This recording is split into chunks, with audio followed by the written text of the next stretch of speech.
Orang cuma dapat 1 juta sebulan, anaknya bisa hafal Quran. Sekolahnya kenal Allah. Anda sepeda ada, motor ada, mobil ada, rumah luas, harta ratusan juta. Anak pakaian aurat kebuka.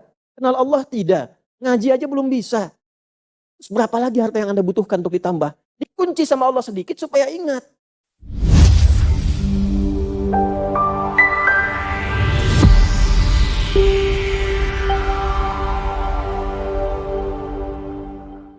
Allah tuh menyampaikan kalimat yang singkat dan padat. Pokok hidupmu itu aku yang tanggung, kata Allah. Apa belum cukup pemberian pokok engkau berkehidupan? Kau bisa hidup itu. Nafasmu, udara yang kita hirup, ketenangan yang dirasakan. Allah tampilkan itu dulu. Kalau belum sadar, ditarik ke aspek materi. Apa yang paling pokok? Makanan. Orang nggak makan, selesai. Bapak mau sekaya-kayanya, asetnya triliunan, nggak makan, meninggal. Nggak makan aja, selesai. Oleh karena itu, kenapa ditarik kepada aspek yang paling pokok, makan? Ya, yang cari kerja kan begitu juga. Makanya di Al-Quran, kalimat pertama kali mencari kerja, dimanapun itu berada, dikaitkan dengan makanan. Ya, kita cek di Al-Baqarah itu kan, misalnya kan, saat masuk ayat 169 itu, ya ayyuhan nasu, kulu mimma fil ardi halalan thayyiba. Hai semua manusia, silahkan bertebaran di muka bumi, dimanapun yang bisa dijangkau. Jadi teorinya, mencari kerja itu, ketika ditampilkan di dalam Al-Quran, silahkan bergerak melampaui ruangnya. Jangan batasi diri Anda. Anda melamar pekerjaan di tempat A. Tidak ada. Untuk Anda, cari tempat B. Gak ada istilahnya, gak ada lowongan tuh, gak ada. Lowongan selalu terbuka, tinggal kembali kepada kita untuk sungguh-sungguh mendapatinya. Ya, kalau bergerak dengan jalan Allah, kita sandarkan pada ketentuan Allah, nanti Allah akan menunjukkan kepada kita yang sesuai dengan niat kita. Jadi bukan ditolak, kadang diarahkan kepada tempat yang sesuai dengan kebutuhan kita. Di sini memang gajinya bagus, tapi ditolak dulu kamu karena di sini sholatnya susah. Baca Qurannya sulit. Gajinya emang bagus, 100 juta per bulan.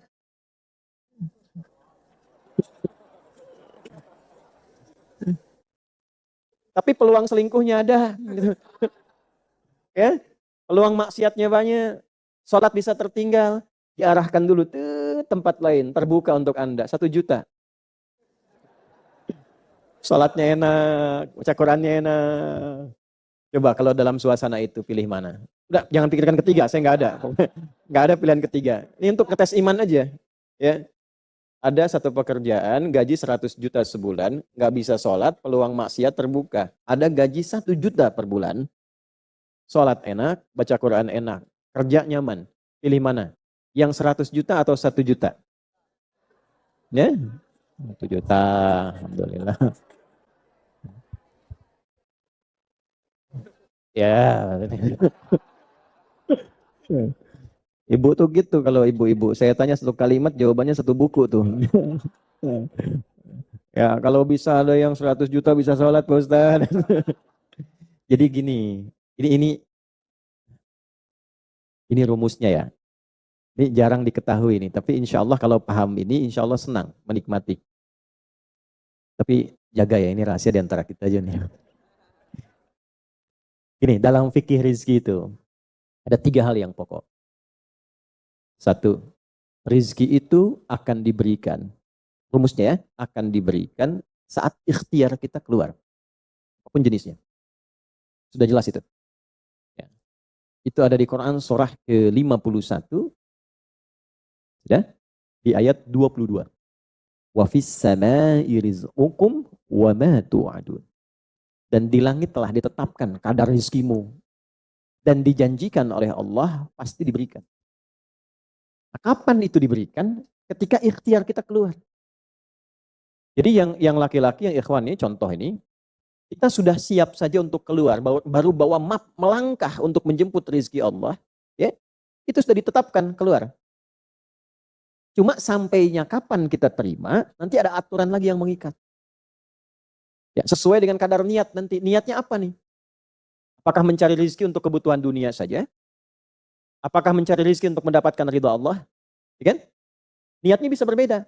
Nah, berdasarkan niat itu, nanti Allah arahkan untuk mendapatkan yang terbaik. Tapi, berlaku hukum kedua. Ikhtiar Anda itu telah mengeluarkan rezeki dan tidak akan menguranginya. Ya, paham dulu sampai sini dulu ya. Pelan-pelan dulu. Handphonenya turun dulu supaya fokusnya nyimaknya maksimal ya. Supaya maksimal nyimaknya, tenang. Ini direkamnya bisa diulang nanti kalau supaya maksimal ngelihatnya. Jadi ini yang pertama dulu. Rizki sudah ditetapkan, pasti diberikan. Cara Allah memberikan, kita bergerak, itu rizki ditetapkan turun. Jelas?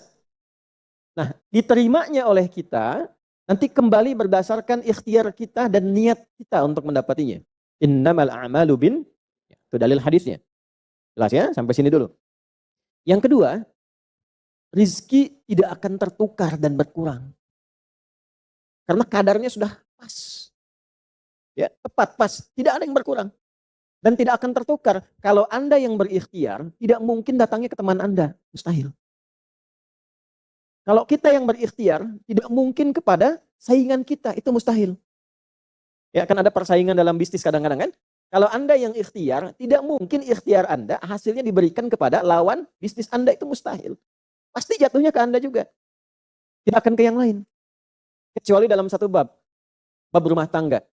Ya, usaha ayah kadang diberikan rizkinya mengalir kepada anak, atau usaha anak akan mengalir kemudian dampaknya kepada orang tuanya. Itu sudah rumus. Ya, awas hati-hati. Jadi kalau Anda ingin mudah berkehidupan ke depan, didik anak dekat dengan Allah. Ketika anak itu jadi baik, keberkahan pada anak itu akan menular kepada kedua orang tuanya. Ya, Bapak Ibu pengen haji, nabung banyak belum berangkat-berangkat, sudah antrian panjang. Itu kan? Tapi tiba-tiba ada orang yang tetangga anaknya penghafal Quran 30 juz, dapat hadiah haji, orang tuanya ikut, bapaknya ikut, ibunya ikut, gurunya ikut. Ya, jadi nanti ada 2 ayat di dalam Al-Quran yang menjamin usaha orang tua mengalir ke anak, usaha anak mengalir kepada kedua orang tua. Babnya keluarkan kalau ingin mudah. Nah, yang ketiga, nanti saya urutkan di papan tulis supaya memudahkan itu. Yang ketiga, ini yang paling penting untuk disadari, urut dulu ya. 1, rizki telah ditetapkan untuk diberikan. Sepanjang kita mau berikhtiar untuk menjemputnya. 2, rizki tidak akan berkurang dan tidak akan tertukar. Baik ya? Jelas sampai sini? Nah, ketiga, ini yang paling penting. Fokus ini dengan baik. Rizki akan ditentukan keberkahannya berdasarkan nilai keimanan seorang hamba. Catat ya, rizki akan ditentukan kadar keberkahannya. Saya bicara berkah dulu tuh. Berdasarkan kadar keimanan seorang hamba. Yang ketiga ini kaidah khusus yang membedakan antara beriman dengan belum beriman. Sebab kita bisa bertanya kepada Allah, ya Allah, saya sudah beriman. Ada hambamu belum beriman. Apa yang membedakan iman saya dengan hambamu yang belum beriman terkait dengan persoalan rizki? Maka turun nanti ada ayat tentang rizki yang dikaitkan dengan iman. Sekarang kita praktekkan pelan-pelan. Ada rizki. Ada yang namanya rizki? Ada ya? Nah ini ya. Ini bab tentang Anda nih. 1, pasti diberikan sesuai kadar ikhtiar. Loh. Ya? 2, sifatnya tidak tertukar. Ya. Putri boleh tertukar. Ada menteri yang tertukar, tapi tidak ada rezeki yang tertukar ya. Tidak tertukar sesuai dengan niat. Rizki nggak butuh alamat ya Pak. Begitu dapat langsung diberikan. Karena malaikat tuh kalau sudah turunkan nggak mungkin salah alamat tuh. Udah tercatat semua itu. Ya. 3, kadar iman menentukan keberkahan satu rizki. Keberkahan rizki. Ini 3 ini. Ya. Ya, pelan-pelan. Ya, cara memahaminya bagaimana? Kalau ada yang bergerak, itu pasti rezeki diperintahkan ya untuk diturunkan. Tapi sekali lagi tadi, apakah itu akan langsung diterima? atau nanti diakumulasikan, dikumpulkan. Yang dengan pengumpulan itu di titik tertentu Allah berikan. Jadi kalau Anda misalnya belum dapat hari ini, belum dapat hari besok, sepekan nyari nggak dapat-dapat. Tiba-tiba bulan yang ketiga dapat. Dan gajinya begitu besar tawarannya. Bahkan belum mulai udah dikasih ya pesangon misalnya untuk uang muka banyak sekali. Nah, cara memahaminya bagaimana? Bukan berarti ketika Anda dapat di situ besar. Itu akumulasi kumpulan yang telah dikumpulkan dari ikhtiar Anda sejak awal. Paham nggak sampai sini? Paham ya? Nah, kenapa ada hukum demikian? Masuk ke sini dulu nih. Ya, saya mau tanya sebentar. Bapak Ibu, yang para ayah dulu ya, laki-laki lah terutama. Kalau mencari rizki dalam konteks bekerja ya, untuk materi. Karena rizki itu nanti ada ketenangan, anak-anak, keturunan itu rizki juga. Dalam konteks mencari materi, untuk makan, untuk minum dan sebagainya, saya tanya, untuk memenuhi kebutuhan hidup atau untuk mencari ridho Allah? Udah jujur aja, nggak usah. Pasang sini dulu. Udah, wajahnya nampak kok ini. Saya tanya, untuk kebutuhan hidup atau mencari ridho Allah? Ini nomor satu. Nggak mau kalah dua-duanya. Ridho Allah. Ini sekedar dunia. Pelan-pelan ya. Ketika Anda mencari rizki hanya untuk dunia, maka yang berlaku hukum dunia. Ya. Semakin Anda bekerja keras, semakin Anda dapat. Semakin Anda kreatif, semakin mudah dapat. Ya, semakin pintar, semakin mudah dapatnya. Di sini tidak berlaku masalah iman. Karena semua sama, Allah tetapkan hukum dunia. Siapa yang bekerja keras, siapa yang mau kreatif, siapa yang punya inovasi, siapa yang makin pintar, mudah dia mendapatkan dunia. Ada ilmu menambah, dunia dapat. Man arada dunya, kata Imam Syafi'i, fa'alaihi bil ilmi. Siapa yang ingin menguasai dunia, dengan ilmu bisa dapat.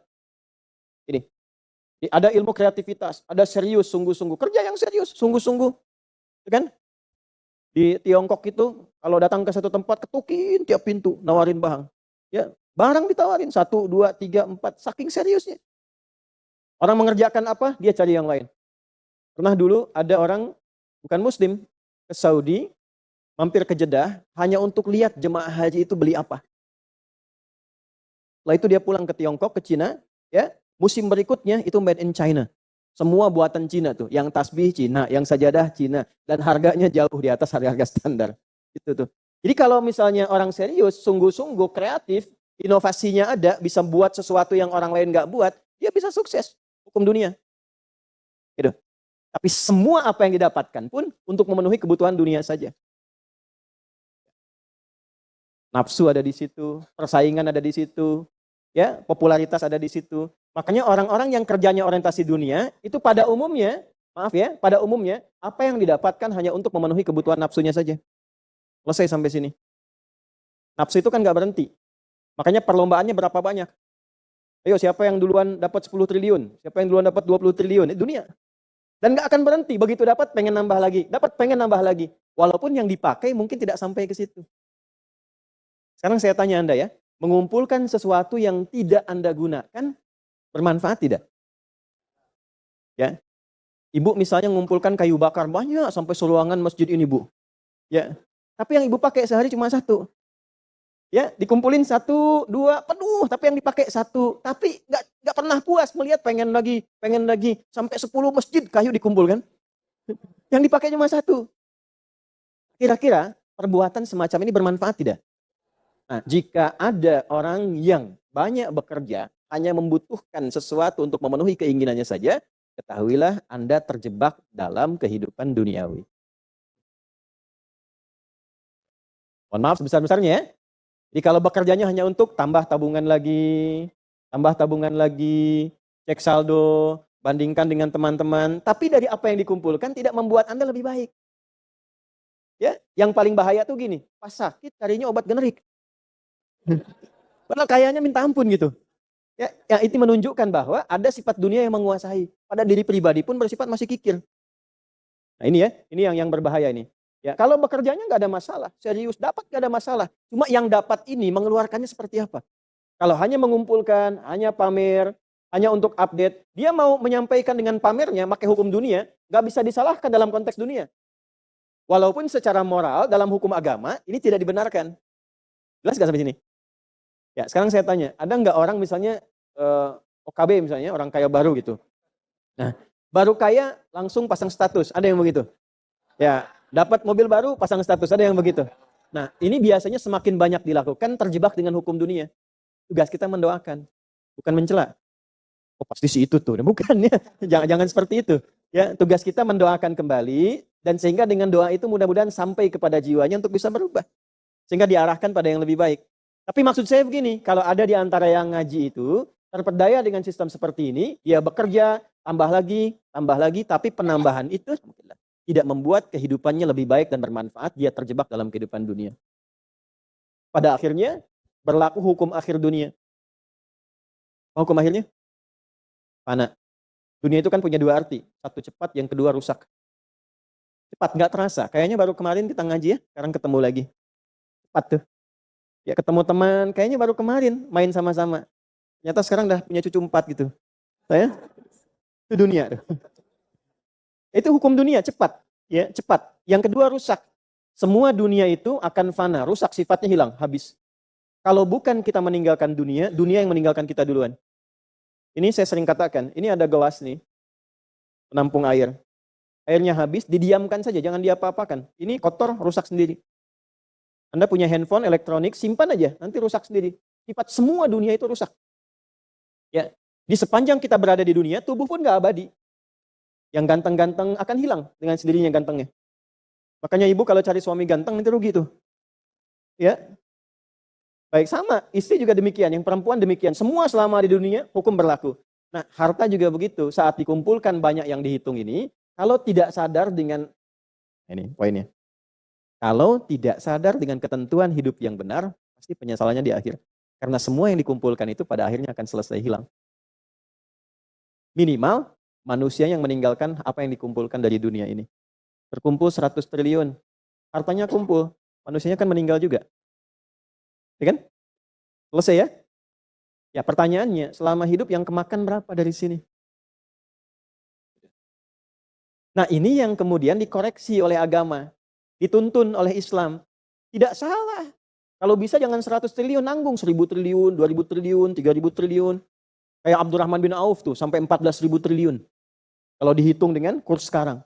Sampai 14.000 triliun. Tapi ternyata apa yang dikumpulkan itu membawa keberkahan untuk dunianya, plus membawa bekal kebaikan untuk akhiratnya.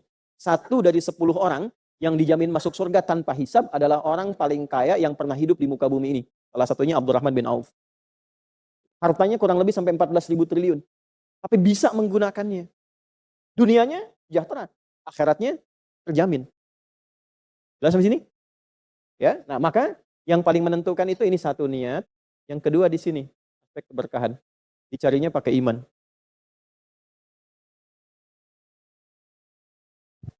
Maka niatkan yang pertama, upayakan setiap pencarian itu gunakan fungsi imannya untuk mencari ridha Allah. Maka ayatnya akan pindah ke ayat 172.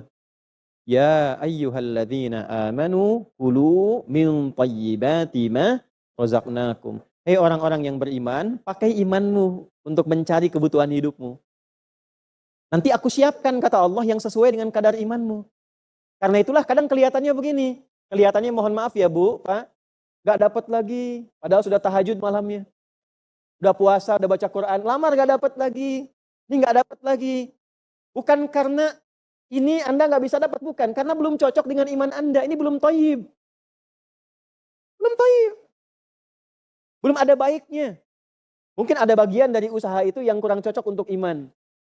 Tapi ikhtiar Anda mencari, itu oleh Allah ditetapkan. Setiap dia berangkat, tuliskan.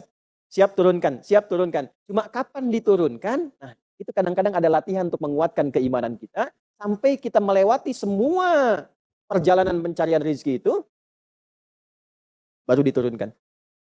Dan hebatnya, dalam mencari ini, Allah berikan bonusnya. Ada bonus pengalaman.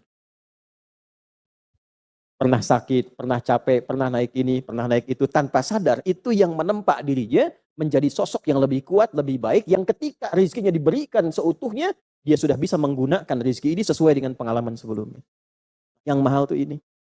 Makanya Abdurrahman bin Auf itu kan diambil dulu, dirampas hartanya, berangkat 400 km, jalan kaki, nggak bawa apa-apa, dipakai dulu ilmunya, belajar dulu jadi penyalur, dapat upah, dapat bonus dulu, baru dipakai lagi. Tapi perjalanan itu menempa hidupnya dengan iman, sehingga jadi orang terkaya yang pernah tercatat dalam kehidupan di bumi sampai hari ini.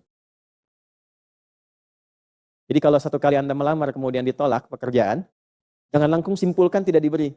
Alhamdulillah ya Allah, yang telah memberikan kepadaku rizki yang baru berupa penolakan ini untuk menguatkan iman dan mentalku untuk menjemput rizkimu yang lebih baik daripada ini. Jelas ya? Nah ini poin-poin ini yang mahal. Nanti kalau sudah dapat ilmu ini, yang lainnya akan lebih mudah.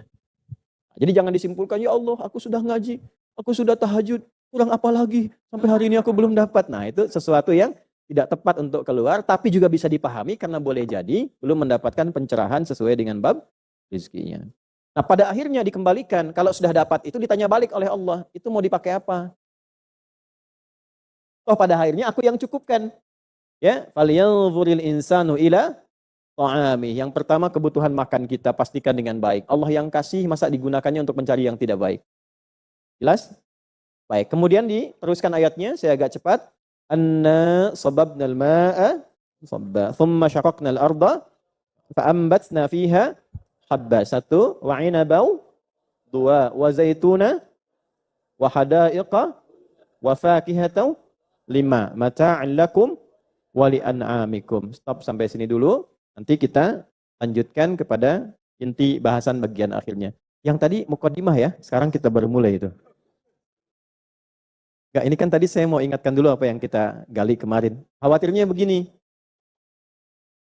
Maaf, kita ngaji, tapi hasil dari ngaji belum bisa digunakan untuk mengevaluasi diri. Itu yang sayang. Ya, jadi kembalikan pada diri kita sampai detik ini, kita duduk sama-sama, materi yang sebelumnya sudah semaksimal mana kita buat lebih baik. Koreksi diri sudah, kalau tubuh sudah bagus, sekarang memenuhi kebutuhan hidupnya seperti apa, kerjanya bagaimana, cara mengcari kerjanya seperti apa. Jangan sampai terkumpul-kumpul kelihatan banyak, tapi yang banyak itu tidak disukai oleh Allah Subhanahu wa Ta'ala. Paham sampai sini? Paham ya? Nah, sekarang yuk kita kembalikan ke sini, enggak apa-apa, biar ini muncul dulu. Ini ya. Sekali. 1. Ya Allah uraikan nikmat kepada kita dari mulai kebutuhan pokok, bahasa kerennya kebutuhan primer, sampai yang tambahan, sekunder, tambah lagi, tersier, dan seterusnya ya. Nah ini ibu-ibu yang mungkin belum pernah dengar istilah-istilah ini, nah kadang-kadang ini yang suka dimunculkan dalam kehidupan kita. Jadi saya bawa istilah-istilah yang memudahkan dipahami saja ya. 1. Ya pelan-pelan. Falyanzuril insanu ila ta'ami. Maka cepatlah manusia sadar dengan kekuasaan Allah dari mana dia bisa makan, mendapatkan kebutuhan pokoknya. Apakah karena usahanya yang hebat? Apakah karena uang yang sudah terkumpul? Apakah karena kedudukannya dia bisa terus makan enak? Ya. Nah, maka Allah turunkan lagi supaya mengerti yang punya uang, yang punya kedudukan, mohon maaf sekali ya, yang punya hal-hal yang mudah untuk bisa makan, Allah kembalikan ke hukum asalnya, supaya sadar semua kembali ketentuannya kepada siapa? Allah. Makanya kadang dalam cari rezeki unik Pak. Yang pintar nggak dapat, yang disebut kurang pintar dapat. Kadang-kadang demikian. Ya, yang IPK-nya 4 belum dapat, yang IPK 2,5 dapat misalnya kan? Misal ya. Nah, kalau dipikir menggunakan logika, nggak nyambung. Tapi kalau dilihat pakai iman, ketemu. Untuk menunjukkan kepada kita bahwa rizki itu bukan milik orang pintar atau bodoh. Rizki itu bukan milik orang yang hebat atau bukan. Rizki itu kembali kepada Allah. Itu poinnya. Anna sababnal ma'a sabba. Allah berikan gambaran yang pertama, itu Anda yang makan. Kalau sistemnya yang saya atur rapi itu, saya kunci sedikit aja, sulit Anda makan. 1. Air yang mengalir, yang tercurah dari langit, yang mengalir kemudian di daratan, yang dengan air itu masakan bisa dimakan, berbagai macam bisa dinikmati. Kata Allah, itu adalah kuasaku. Siapa yang mengatur air? Bukan PDAM. PDAM itu mengolah air ketika airnya sudah ada. Yang menghadirkan airnya siapa? Nah, kata Allah, kalau saya kunci itu air sedikit saja, bagaimana kamu merasakan kebutuhan hidupmu? Itu dulu satu ya, untuk menyadarkan kembali. Makanya menggunakan na di situ, bukan tu. Allah bisa mengatakan misalnya, ana tidak pakai tasdid, sobabtul ma'a sobba. Tapi ketika menggunakan na, di sini ada ta'zimun nafsi dalam ilmu nahwu. Ya. Na singkatan dari nahnu. Ta'zimun nafsi li ta'zimi sya'ni. Allah membawa keagungan dirinya untuk menunjukkan satu hal yang sangat istimewa dan agung. Jadi makan itu, kemudian fungsi air itu sangat istimewa bagi manusia. Penting. Saking pentingnya ditampilkan keagungan Allah di dalamnya. Anna, sungguh dengan keagunganku, akulah yang mengatur curahan air itu, sampai dengan curahan itu engkau bisa mendapatkan kebutuhan pokok hidup. Kalau aku kunci sedikit saja, kemarin saya dari Harau, ya, kabupaten 50 kota itu. Itu satu-satunya di Indonesia yang kabupatennya 50 kota itu. Sampai di lokasi, kemudian disampaikan oleh wali nagarinya bahwa ini Ustaz kering. Anda bayangkan ya. Bayang tidak? Belum saya sampaikan. Jadi itu alamnya indah sekali. Air terjun itu di mana-mana. Kita baru masuk sudah air terjun, air terjun, air terjun. Terus tempatnya itu di belakang air terjun 7 lapis. Indahnya luar biasa. Tapi ternyata airnya ditahan oleh Allah sebentar. 4 bulan lah kurang lebih. Pak Ibu, mohon maaf ya, kering. Sungai kering, ini kering, semua kering. Tanaman juga mulai layu sedikit-sedikit. Baru kemudian merasa, Ustaz belum pernah terjadi selama ini. Mohon doakan, mohon kita berdoa. Supaya mudah-mudahan ini airnya muncul lagi, tanaman hidup lagi dan sebagainya. Anda bayangkan, satu bagian Allah kunci sedikit aja. Kadang-kadang penguncian itu untuk mengingatkan kembali, ingat tidak dengan Allah. Bawa ke praktek hidup. Maaf, Anda dagang nih. Modal 5 juta, dapat hasil 10 juta. Untung berapa? 5 juta. Dapat hasil lagi bulan depan 15 juta, untung berapa? 10. Hasil lagi bulan depannya lagi 20 juta, untung berapa? 15 juta. 15 juta untung ya. Bulan depannya lagi dapat 7 juta. Pertanyaan saya, rugi atau untung? Tapi kadang masih disebut rugi. Aduh, rugi nih. Biasanya 20 juta, cuma 7 juta. Pernah nggak? Pernah nggak mengalami begitu? Ya, pertanyaannya bukan itu sebetulnya. Saat itu turun omsetnya, ingat Allah tidak. Itu dulu ingat Allah tidak. Sama dengan di luar, air dikunci sedikit supaya ingat Allah, minta lagi. Baru istisqa, baru sholat dan sebagainya. Anda kerja dikunci dikit aja dulu, ingat Allah nggak? Atau Anda masih mengandalkan kemampuan Anda, tingkatkan lagi ini. Produksi kita harus ditambah, kreativitas kita harus bergerak maksimal. Ayo datangi, door to door. Berarti Anda terjebak dalam hukum dunia. Ayo yang didapatkan yang 20 juta. Haknya sudah ditunaikan belum? Sedekahnya sudah belum? Berbaginya sudah belum? Jangan-jangan ada fakir miskin yang teriak haknya belum dapat. Jangan-jangan ada saudara yang belum mendapatkannya.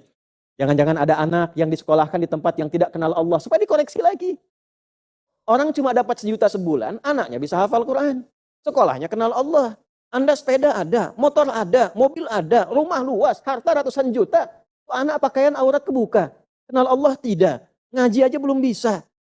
Terus berapa lagi harta yang Anda butuhkan untuk ditambah? Dikunci sama Allah sedikit supaya ingat. Terus dengan dikunci masih belum ingat juga. Dengan cara apa lagi diberikannya? Terus sampai habis. Baru setelah habis datang pengajian. Ini kadang-kadang nih, biasanya bertahap, nggak akan langsung tuh. Ya, tapi kalau angkuh langsung. Ya, jadi ketika ada makhluk yang mengangkat terlalu tinggi, Allah akan jatuhkan terlampau rendah. Tinggi aja, rendah jatuhnya. Fir'aun tuh terlampau tinggi jatuhnya.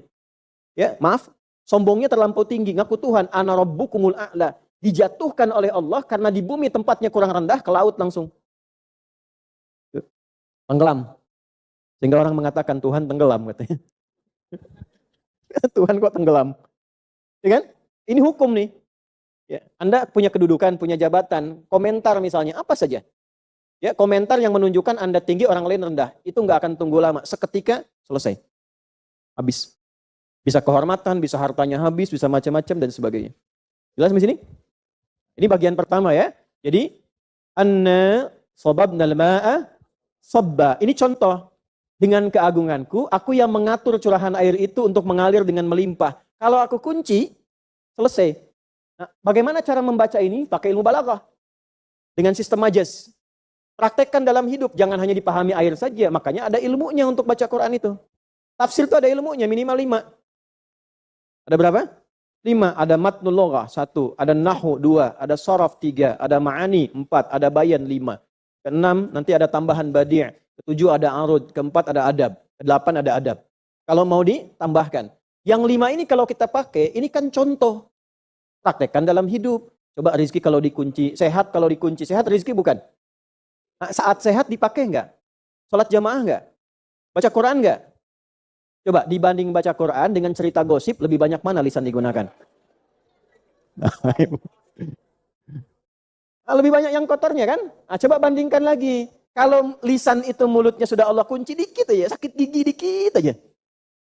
Nah, udah susah tuh. Makanya mumpung masih sehat, ihtanim khamsan qabla khamsin. Gunakan 5 sebelum 5 datang yang lain. Salah satunya sehat dipakai sebelum datang sakit. Sakam. Sakam itu sakit yang membuat penyesalan. Ya Allah, kenapa saya nggak gunakan kaki untuk ke masjid? Ya Allah, kenapa lisan saya tidak digunakan untuk baca Quran misalnya. Nah, ini pakai. Jadi kalau dikunci sedikit dari apa yang kita dapatkan, langsung ingat rumusnya. Ingat Allah. Nih. Tas ya? Nah, nanti babnya belajar lebih detail. Tadi dikunci tuh. Harusnya terakumulasikan dapat rezeki. Oh ini kok sudah setahun gak dapat. Lihat lagi babnya. Apa nih bab penghalangnya? Oh birrul walidain. Pasti punya masalah sama orang tua. Di antara kuncinya. Lihat lagi. 1, 2, 3. Paham? Anna sababnal ma'a sabba. Thumma syaqaqnal arba syaqqa. Kemudian air jatuh ke tanah gembur lagi, terbelah lagi. Supaya bisa ditanami. Ini yang bertani, berkebun, kami itu kan di Gerakan Indonesia Menanam, itu swadaya ya, tidak dibiayai oleh pemerintah, itu kami yang sama-sama dengan teman-teman. Dan mengambil dari saripati Al-Quran, makanya memberi contoh kalau dekat dengan Allah, tanah yang mati pun bisa hidup lagi. Ya, ternyata setelah diteliti oleh para ahli, yang kita kemudian seleksi, kumpul bareng-bareng, di dalam tanah itu ada yang namanya mikroba.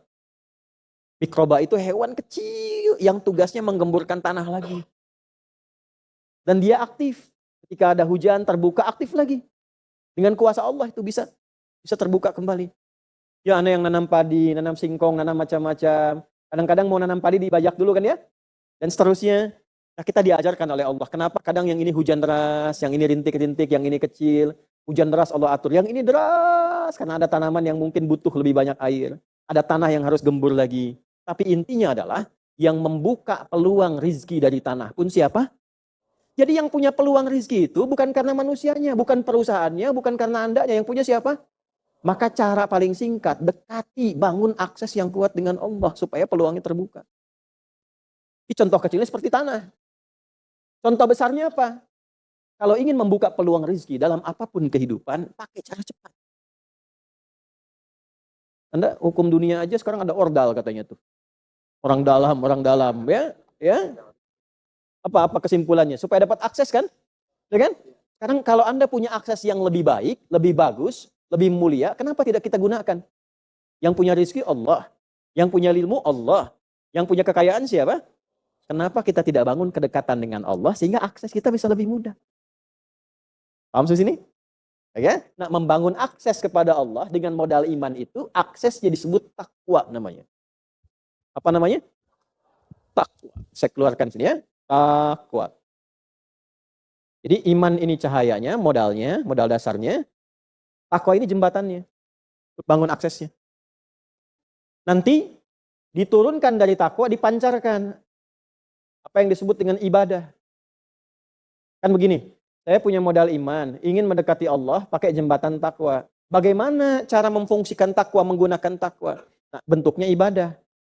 Maka dari sini muncul sholat untuk mendekati Allah. Di sini muncul puasa. Di sini muncul baca Al-Quran. Untuk mendekati siapa? Nanti kalau sudah terbangun ke sini kedekatan kuat, apa saja diturunkan? Dibuka langit dan bumi. Dari mana taunya? Quran surat 7. Ayat berapa? 96. Walau anna ahlal qura amanu iman wattaqau taqwa la fatahna alaihim barakatim minas sama'i wal ard. Kalaulah satu penduduk kampung, ibu yang pakai seragam dari mana ini? Tegal. Kalaulah satu Tegal, satu penduduk Tegal meningkatkan imannya dan menggunakan iman itu untuk menaikkan takwanya kepada Allah. Salatnya rajin, pengajiannya rajin, puasanya rajin, doanya rajin. La fatahna alaihim barakatim minas sama'i wal ard. Demi keagunganku, kata Allah, aku buka semua pintu keberkahan di langit dan di bumi. Nih, tidak cukup dengan amin. Ini buka dulu tuh. Tuh. Ini kan yang dicari. Makanya yang dibuka oleh Nabi itu, yang diajarkan bukan ilmu dunia dulu. Dibuka imannya dulu. 10 tahun di Mekah, 10 tahun di Madinah. Yathrib kan awalnya. Begitu imannya dibuka, dekat dengan Allah sudah luar biasa. Maka apa yang terjadi? Kota yang tertinggal jadi maju, jadi mencerahkan, berubah jadi Madinah Munawwarah, menyebar ke tempat lain. Itu kurikulumnya begitu, yang dikuatkan imannya dulu. Pak, cari kerja itu gampang, Pak. Yang tidak mudah itu cari kerja pakai iman.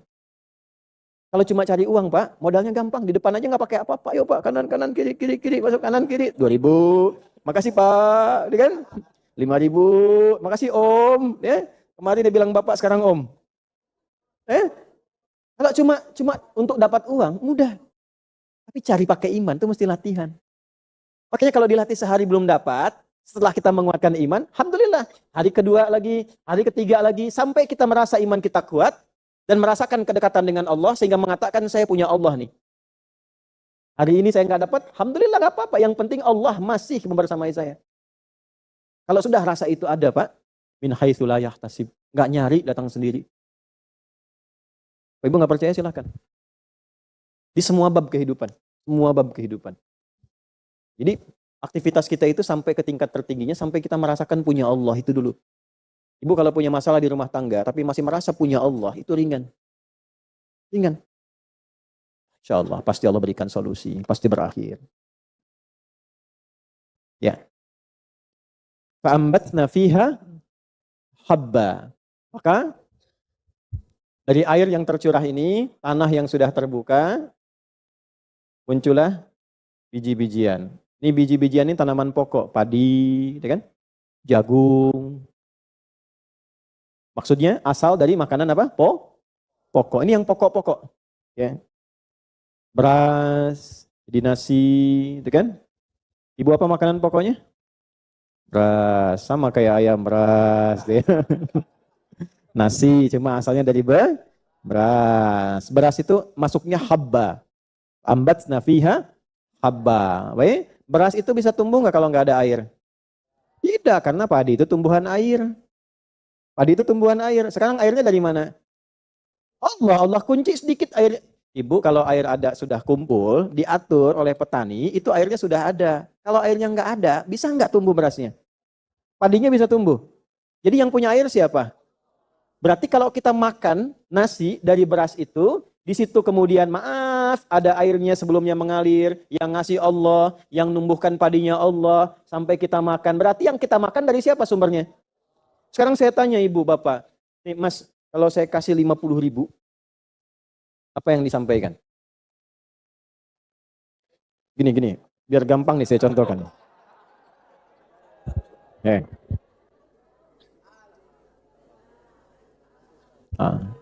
Sebentar. Makasih Ustaz. Itu kan? Paling kita jawab sama-sama kan? Tapi karena ini contoh, saya ambil lagi. Yang contoh.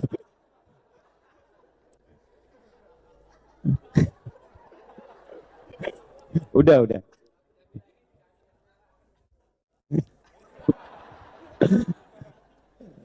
Gini, dengan manusia saja yang sekali berbuat baik, kita bisa berterima kasih. Kenapa kepada Allah yang tiap waktu memberikan kebaikan pada kita, itu tidak ada. Sedikit munculnya. Alhamdulillah Allah itu maha menerima walaupun sedikit. Makanya disebut syakur, yang maha menerima walaupun sedikit. Nah, kembalikan lagi, kamu bisa makan itu sumbernya dariku. Kalau nggak ada itu, nggak makan kamu. Sekarang dalam kehidupan dunia, kita berterima kasih. Mengapa saat Allah berikan itu, rasa terima kasih kita tidak muncul? Nah, cara berterima kasih kepada Allah berbeda dengan makhluk. Karena Allah bukan makhluk. Kepada makhluk berkata-kata, setelah itu bersikap baik kan? Senyum. Bos, direktur di pekerjaan ngasih gaji tiap bulan, tiba-tiba baik sama direktur. Nyapanya, senyumnya, fasilitasnya luar biasa. Sekarang Allah baik pada kita. Bagaimana kita mengungkapkan terima kasih itu?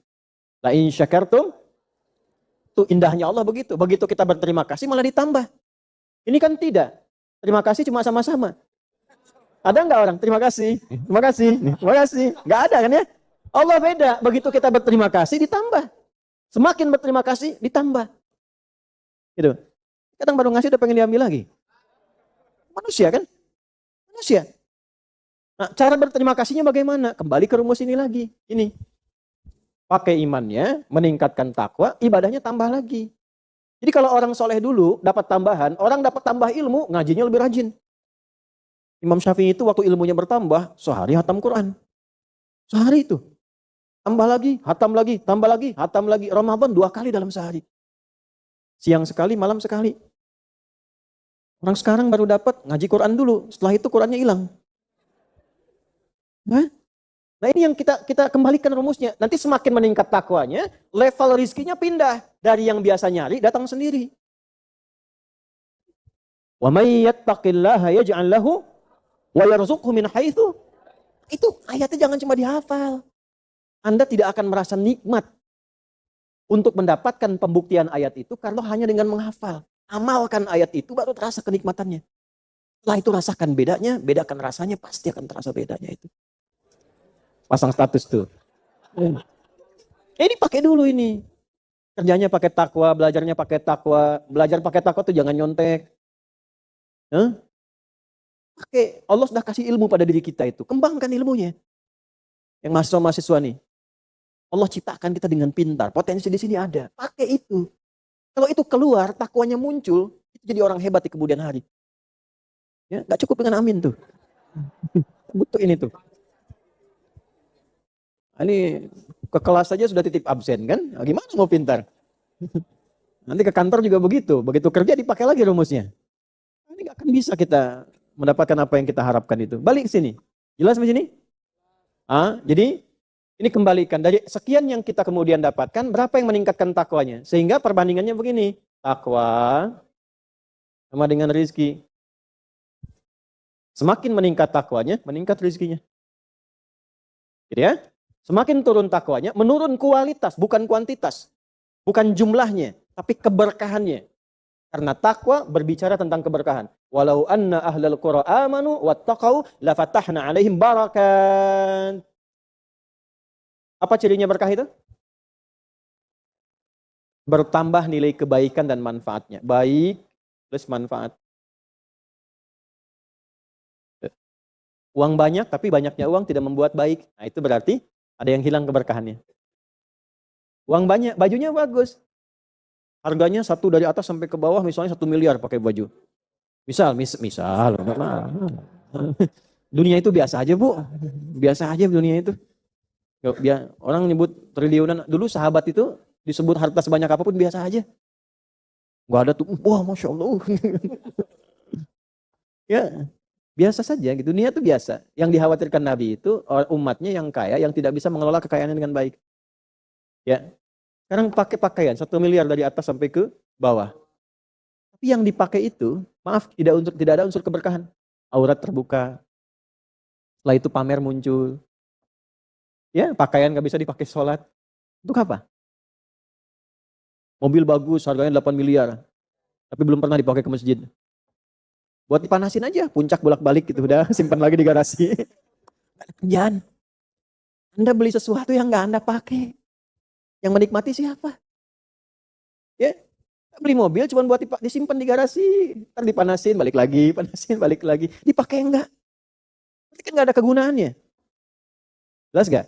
Bukan dilarang, tidak, silakan beli mobil yang sekian miliar, pakai ya buat nyantunin anak yatim, buat bekerja lagi dunianya, pakai buat pengajian, buat ke masjid. Jangan parkir depan masjid. Cari parkiran lain supaya orang nggak lihat. Parkir depan masjid, pimpin. Sama juga itu, bohong syariah itu.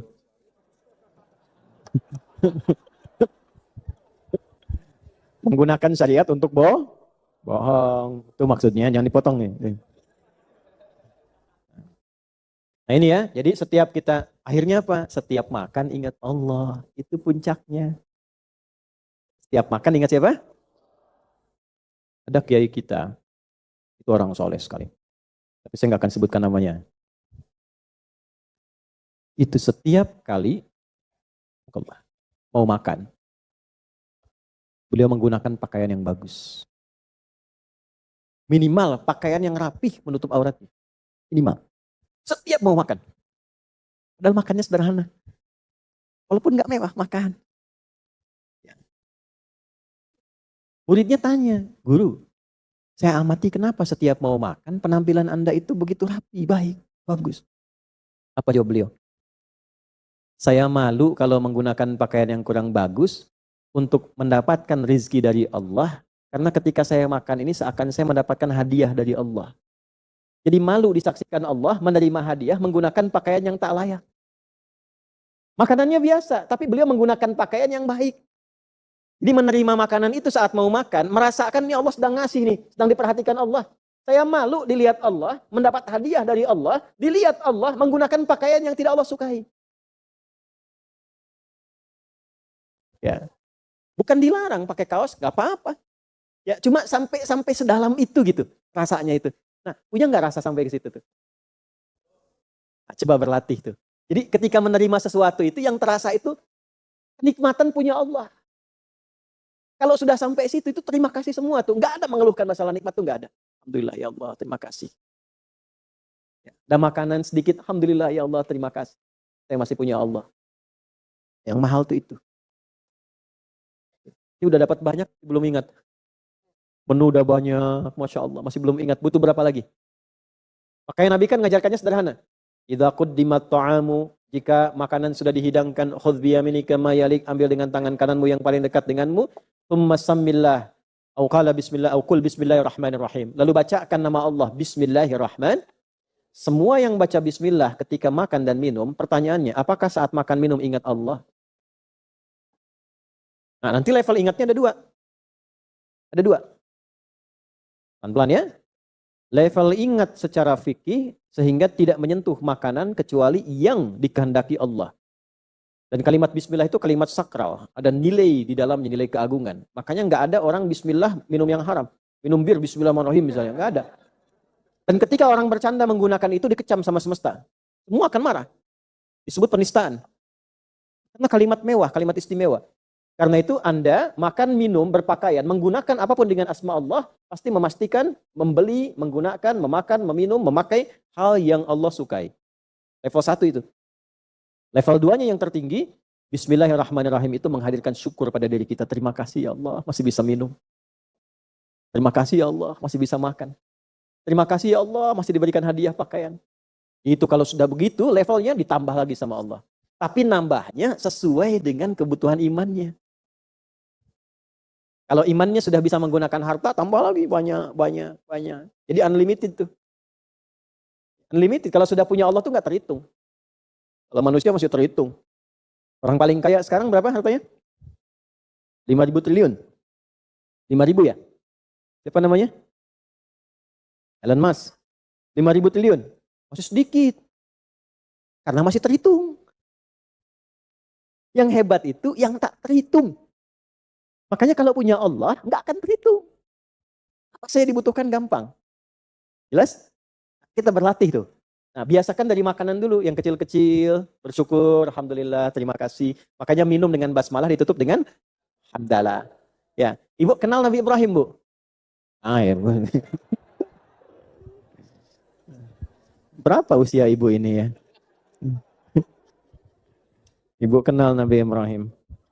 Alhamdulillah, memang kalau udah agak siang agak beda situasi. Nabi Ibrahim apa gelar beliau itu? Angkat tangan. Mana? Hah? Khalilullah. Khalilur Rahman. Ya, dua-duanya betul. Khalil. Enggak dapat hadiah, cuma tanya. Bagus. Nah, ini pertanyaannya, kapan beliau mendapatkan gelar itu? Angkat tangan yang bisa. Ya, ini bukan cerdas cermat nih. Tanya dulu, kapan beliau dapat gelar itu? 1 juta, 2 juta, 5 juta kurang 50.000. Dah waktu habis. Beliau dapat gelar itu karena perkara sederhana. Makan, minum, bismillah, selesai alhamdulillah. Turunlah kemudian wattakhadallahu Ibrahim khalila. Langsung jadi kekasih Allah. Mau minum, bismillah, selesai alhamdulillah. Jadi ketika semua pekerjaan dilakukan karena ingat pada Allah dan syukur kepada Allah atas ingatnya itu langsung Allah tetapkan kekasih Allah. Jadi kekasih Allah, jadi Khalilullah, Khalil Rahman, karena perkara yang sederhana. Tapi dari kesederhanaan itu muncul keistimewaan yang sangat luar biasa. Ya, jelas? Ya, maaf ya. Ini rahasia kedua ya.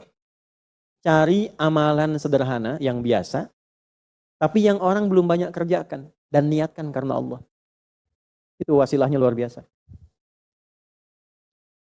Maaf ibu, ada perempuan kurang baik. Perempuan malam. Keluar siang juga. Di masa itu. Jadi ini perempuan seharian lah. Ya, siang keluar, malam keluar, sore keluar. Masa itu dulu.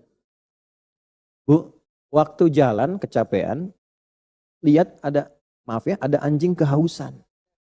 Gak pakai, oh haus. Ibu tahu ceritanya? Ya udah. Udah gak tahu.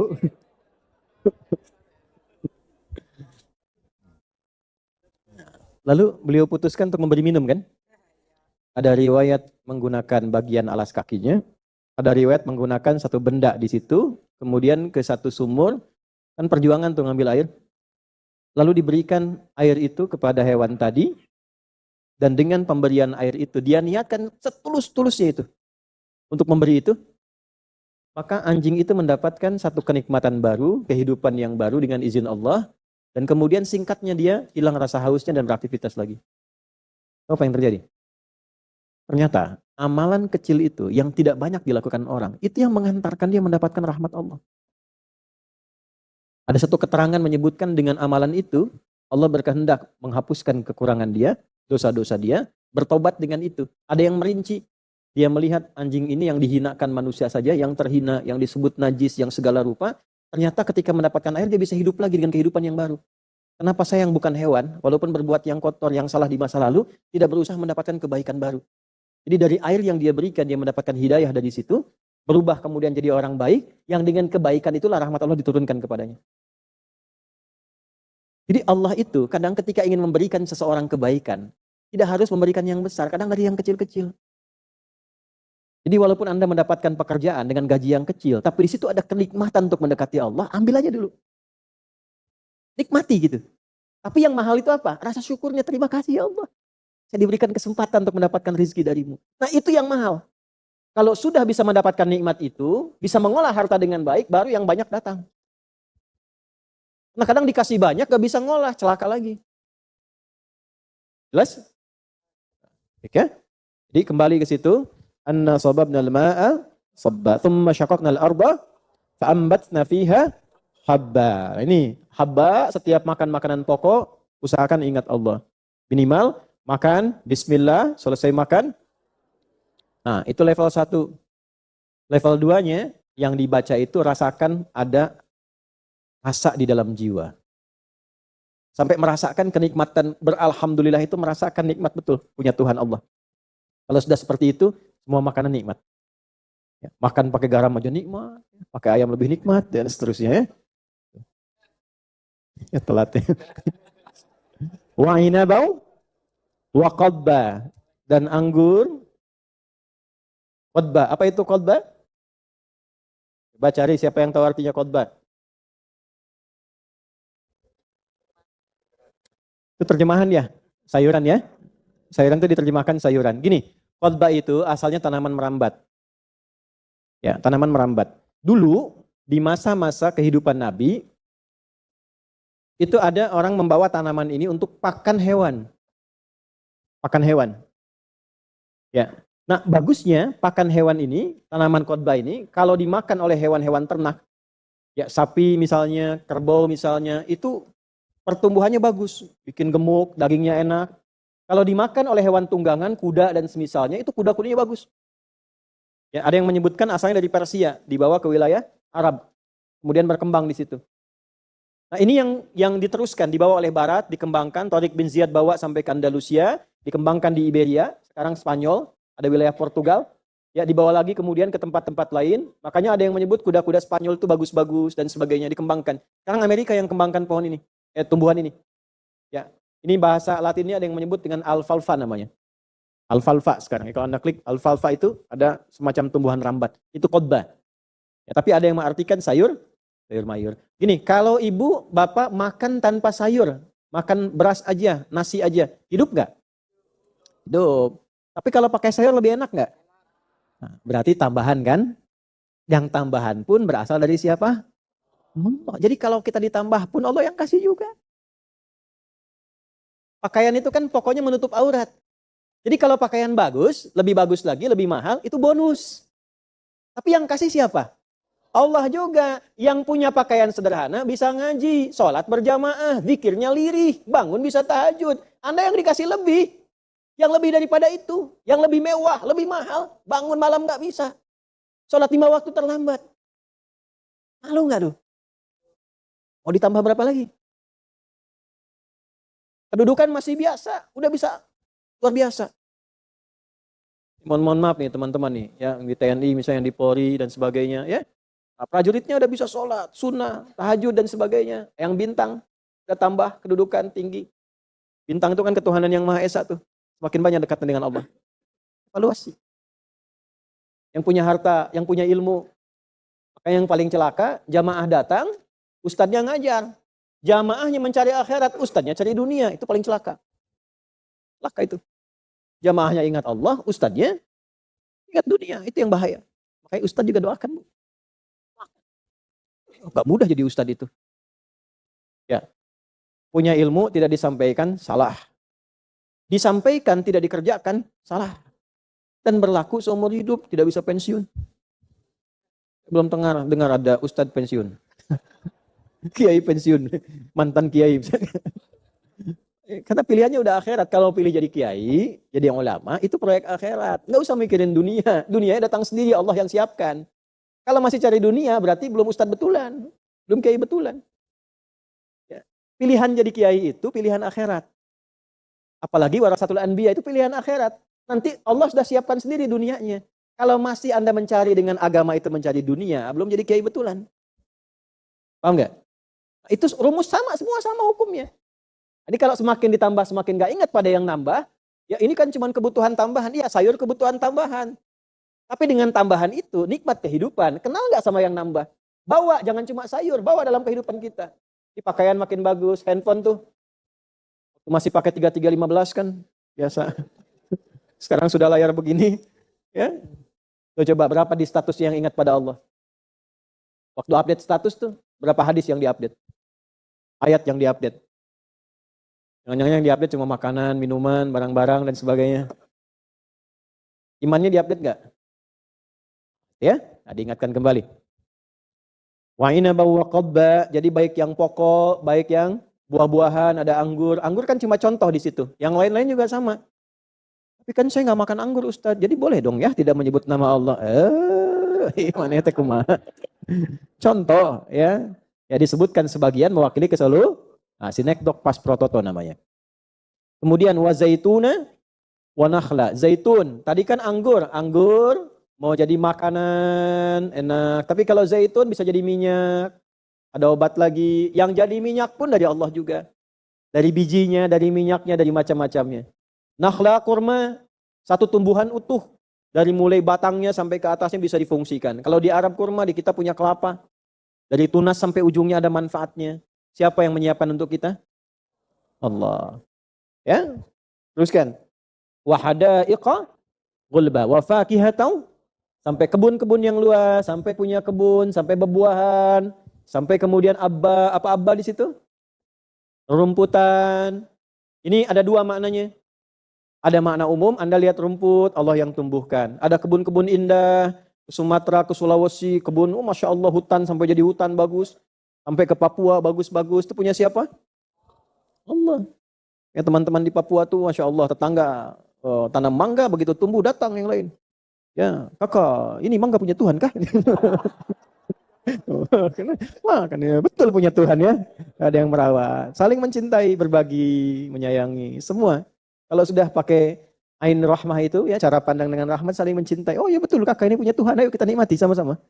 Indahnya dalam Islam tuh kakak, kalau ini ditanam ini tumbuh ya, ada buahnya, kakak juga boleh ya. Asal minta izin. Sampaikan. Nanti saya izinkan sekarang kapan saja. Ayo makan, ambil. Nikmat hiduplah. Ya, jelas ya? Ya, kemudian bawa lagi ke dalam makna yang kedua, makna jauhnya. Ya, makna pertama tafsir, makna jauhnya takwil namanya. Ya, ada tafsir, ada takwil. Yukhrijul hayya minal mayyit. Allah menghidupkan kehidupan dari yang mati. Apa contoh tafsirnya? Ayam dari telur, ya kan? Telur, kan nggak ada kehidupan dalam telurnya, belum muncul kan? Tapi tiba-tiba berkembang terus, jadi keluar anak ayam. Hidup, menghidupkan dari yang mati, nggak ada apa-apanya, sampai muncul unsur yukhrijul hayya minal mayyit. Sama dari tumbuhan, tiba-tiba batang kayu, terus keluar ulat aja di dalamnya dan sebagainya. Kan dari nggak ada jadi itu tafsir namanya. Tapi ada takwil. Apa di antara makna terdalamnya, terjauhnya apa? Menghidupkan yang hidup dari yang mati. Ibnu Abbas mengatakan radhiyallahu taala anhuma, yukhrijul iman minal kufur. Imannya hidup dari yang tadinya enggak ada. Dari belum beriman jadi beriman. Dari iman lemah sampai iman kuat, sampai hidup kembali. Sekarang pertanyaannya, kalau baru makan pokok belum ingat Allah, dikasih tambahan bagus belum ingat Allah, sampai Anda punya padang rumput yang ada helipadnya belum ingat Allah juga. Abba. Sampai punya kebun yang ada kuda-kuda banyak di situ belum ingat Allah juga.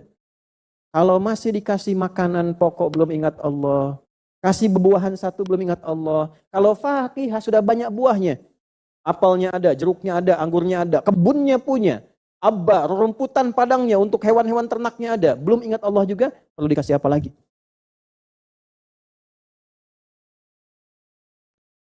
Mata'an lakum wali. Padahal Allah sudah hadirkan mata'an supaya kamu nikmat hidupnya lakum buat kalian, wali an'amikum dan hewan-hewan ternakmu. Masya Allah ada yang piala hewan banyak. Sapi dijualnya pas Idul Adha lagi. Tapi nggak ingat Allah. Gimana? Ditumbuhkan, beli, sapinya dikorbankan, ya kan? Dirawat-rawat, dijualnya Idul Adha, orang Allahu Akbar, dia dapat uang, tapi nggak mengingatkan dengan Allah. Gimana? Jadi semua perangkat kehidupan kita, sejatinya gimana caranya naik mobil ingat Allah. Pakai sendal ingat Allah. Kalau sudah seperti itu, fadhkuruni adkurkum. Setiap kita ingat Allah, langsung direspon oleh Allah. Dijaga kita dalam kehidupan. Tapi ujungnya apa? Washkuruli. Nah, cara cepat untuk menjadikan kita terhubung dengan Allah, punya sifat syukur. Jaga ini sampai kehidupan. Sahabat yang dirahmati Allah, dari nasihat Ustadz Adi Hidayat, kita belajar bahwa rezeki bukan hanya tentang harta. Rezeki sejati adalah ketika hati kita tenang, keluarga kita rukun, dan hidup kita dipenuhi keberkahan. Selama kita terus mendekat kepada Allah, menjaga ibadah, dan mensyukuri setiap nikmat, maka Allah akan tambahkan rezeki itu dengan cara yang tak pernah kita duga. Mari kita tundukkan hati, sejenak berdoa, ya Allah yang Maha Pemurah. Berkahilah guru kami, Ustadz Adi Hidayat. Jaga kesehatannya, kuatkan langkahnya, dan jadikan setiap ilmunya cahaya bagi umat. Curahkan rahmat dan ridho-Mu untuk beliau dan keluarganya. Dan untuk kami, ya Rob, jadikan kami hamba yang pandai bersyukur, yang sabar dalam ujian, dan ikhlas dalam setiap ketentuan-Mu. Bukakan pintu rezeki dari arah yang tak kami sangka, dan jadikan hidup kami penuh dengan keberkahan dan cinta-Mu. Amin. Ya Robbal Alamin.